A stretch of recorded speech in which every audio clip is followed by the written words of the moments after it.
You know, and of course the war was actually a war against the poor. That's as far as that is concerned. There's a reason. There's a reason why the first church that was bombed in Nigeria was the Catholic Church in Madala. You know, it's a rundown Catholic church, but it's a Catholic church all the same. You hit a Catholic church, the Pope will commend, the European Union president will commend, and everybody begins to commend. The president of US commend. Then it becomes an international issue. And that's great. That's given.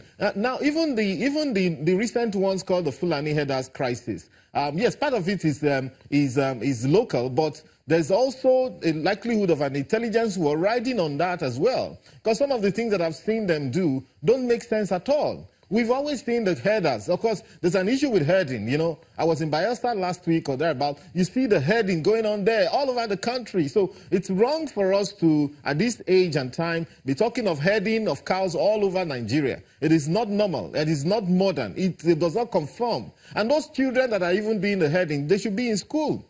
But that's that. But when you have this kind of broken window situation, all right, we're looking at what they call the broken windows theory here. They say when someone breaks a window in the street and that window is not fixed, after a while, the next week or 2 weeks, a few more yobs, you know, these are bad boys, they'll come and break a few more windows. The next time you see people dealing drugs on that street. Nigeria is a typical broken windows scenario. We don't fix anything on time. We don't think ahead. And, of course, this is what we get. So there's going to be international dimensions of insecurity all over the country, which is where we are already. And, of course, the local problems, the intercommunal problems are going to happen as well. As we speak, almost all over Nigeria, almost in every state, there are border wars going on.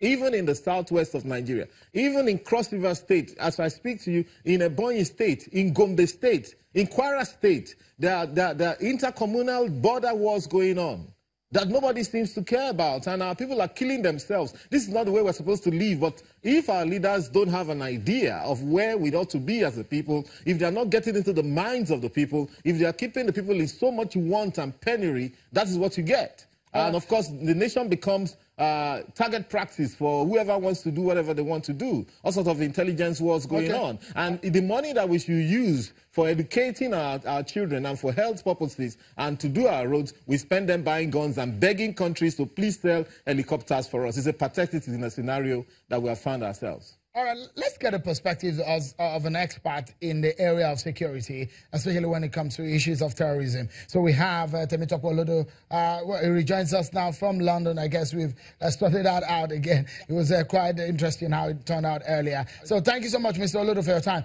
So what dimension can you take away from what we see in the north-central region of the country? So let's look at how this could be better handled compared to what we've seen in some other parts of the world.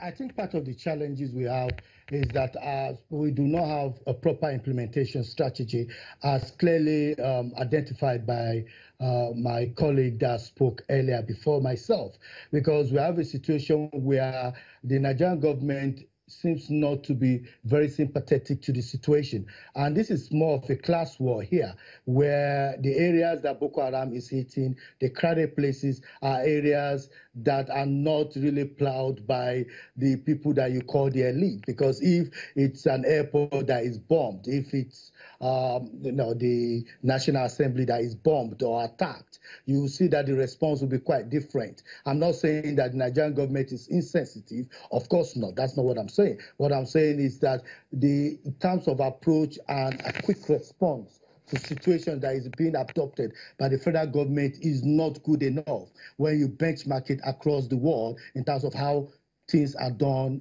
in other countries around the world. And when you look at the X-Men attack, they are actually rated by the Global Terrorism Index. That alone makes it quite clear that this is an organization that the Nigerian government needs to give more attention. But we need to have a situation where any strategy we develop or any implementation plan need to be people-driven. So we need to carry the people along. We need to let them know that the government cares for them.